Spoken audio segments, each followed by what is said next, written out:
Premalu 2 release ഓണത്തിന്. കൂടാതെ സർപ്രൈസായി മലയാളികളുടെ പ്രിയ നടിയും പ്രേമലു 2-ലെത്തും. മിഴി ഫിലിംസിന്റെ ഒരു പുതിയ വീഡിയോയിലേക്ക് എല്ലാവർക്കും സ്വാഗതം. വീഡിയോ കണ്ടുകൊണ്ടിരിക്കുന്ന എല്ലാ സുഹൃത്തുക്കളും എൻ്റെ ചാനലൊന്ന് സബ്സ്ക്രൈബ് ചെയ്തെന്ന് എന്നെ ഒന്ന് സപ്പോർട്ട് ചെയ്ത് തരുമെന്ന് വിചാരിക്കുന്നു. നിങ്ങളെല്ലാവരും എൻ്റെ വീഡിയോ കണ്ട് എന്നെ സപ്പോർട്ട് ചെയ്യുന്നുണ്ടെങ്കിലും ചാനൽ ആരും സബ്സ്ക്രൈബ് ചെയ്യുന്നില്ല.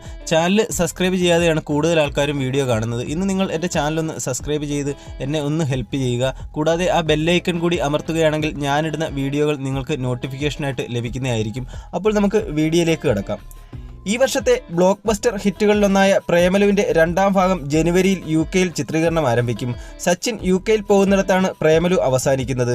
സച്ചിൻ UK-യിൽ എത്തിയ ശേഷമുള്ള കഥയാണ് രണ്ടാം ഭാഗത്തിൽ. സച്ചിനായി നസ്ലിനും റീനുവായി മമിത ബൈജുവും എത്തി പ്രേക്ഷകരുടെ പ്രിയപ്പെട്ടവരായി മാറിയിരുന്നു. പ്രേമലുവിലെ താരങ്ങളിൽ അമൽ ഡേവിസിനെ അവതരിപ്പിച്ച സംഗീത് പ്രതാപും കാർത്തികയെ അവതരിപ്പിച്ച അഖില ഭാർഗവനും രണ്ടാം ഭാഗത്തിലും ഉണ്ടാകും. അനശ്വര രാജനാണ് പുതുതായി എത്തുന്ന താരം. അടുത്ത വർഷം, അതായത് 2025 ഓണം റിലീസായാണ് പ്രേമലു 2 ഒരുങ്ങുന്നത്. പ്രേമലുവിന്റെ വമ്പൻ വിജയം നസ്ലിന്റെയും മമിത ബൈജുവിന്റെയും താരമൂല്യം ഉയർത്തി. 2024 ആദ്യ 50 കോടി ക്ലബിൽ എത്തിയ മലയാള ചിത്രമായിരുന്നു പ്രേമലു. റിലീസ് ചെയ്ത് 13-ാം ദിവസത്തിലാണ് പ്രേമലു 50 കോടി കളക്ട് ചെയ്തത്. മുഴുനീള റൊമാൻറ്റിക് കോമഡി എന്റർടൈനറായി ഒരുങ്ങിയ ചിത്രം ഹൈദരാബാദ് പശ്ചാത്തലത്തിലാണ് എത്തിയത്. തമിഴിലും തെലുങ്കിലും ചിത്രം വമ്പൻ വിജയം നേടി. മമിത ബൈജുവിന് തമിഴ് പ്രവേശനത്തിന് വഴിയൊരുക്കുകയും നായികയായി നിരവധി അവസരങ്ങൾ ലഭിക്കുകയും ചെയ്തു. ഗിരീഷ് ഏടി സംവിധാനം ചെയ്ത ചിത്രം ഭാവന സ്റ്റുഡിയോസിന്റെ ബാനറിൽ ഫഹദ് ഫാസിൽ, ദിലീഷ് പോത്തൻ, ശ്യാം പുഷ്കരൻ എന്നിവർ ചേർന്നാണ് നിർമ്മാണം.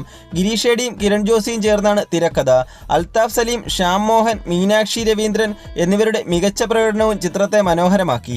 പ്രേമലു 2 എന്ന ഈ ഒരു ചിത്രത്തിന് വേണ്ടി കാത്തിരിക്കുന്ന എത്ര ആരാധകരുണ്ടെന്ന് നിങ്ങൾ കമന്റ് ബോക്സിൽ ഒന്ന് രേഖപ്പെടുത്തുക. കൂടാതെ ചിത്രത്തെ പറ്റിയുള്ള നിങ്ങളുടെ പ്രതീക്ഷകളും പങ്കുവെക്കുക. ഇന്നത്തെ വീഡിയോ ഇഷ്ടപ്പെട്ടെങ്കിൽ ഒന്ന് ലൈക്ക് ചെയ്ത് സപ്പോർട്ട് ചെയ്ത് തരിക.